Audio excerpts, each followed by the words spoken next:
Alright, so this whole deck revolves around being able to use Legacy of a Hero, which has a pretty easy enough activation requirement where you just have to return 2 fusion monsters from your graveyard that have a hero monster as a material to the extra deck, and then you get to draw 3 cards, which is pretty amazing for its cost. You basically go +2. That's 1 more than Pot of Greed. It's a really good effect. It's just the effect is more of a late game card. So you probably won't see it in like real hero decks that actually try to, win against competitive other decks.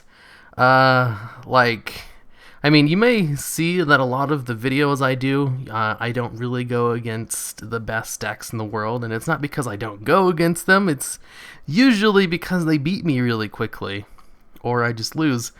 And man, have True Dracos been giving me a hard time. They all normal summon themselves, and I've been running a lot of Lost Wind, and it only works on special summoned monsters. And anyway, about the deck. I originally wanted to fill a graveyard up with the fusion monsters that actually go into fusions with cards like Gale Dogra.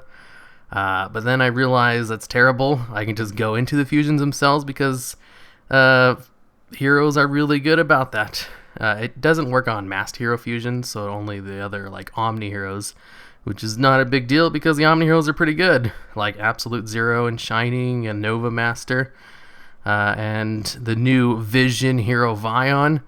If you send Shadow Mist to the graveyard with his effect, you're essentially going +2, since he's out on the field. And you send Shadow Mist to the graveyard, you go +1 off of Shadow Mist's search, and then you can use his effect to banish Shadow Mist from the graveyard to add a Poly from your hand, which is another one, so +2. Because you don't really need Shadow Mist in the graveyard, because if you're going to use Miracle Fusion, you don't want to use it to bring out Escarado. You want to use it to bring out Shining, or Nova Master, or Hero Core. So man, is Vision Hero Vion really good. He also counts as a hero for Absolute Zero, and as a dark type for Escarado, so he can also be used as fusions as well. And Elemental Hero Honesty Neos, this intro is long enough. The deck is about getting fusion monsters in the graveyard so I can activate Legacy of a Hero.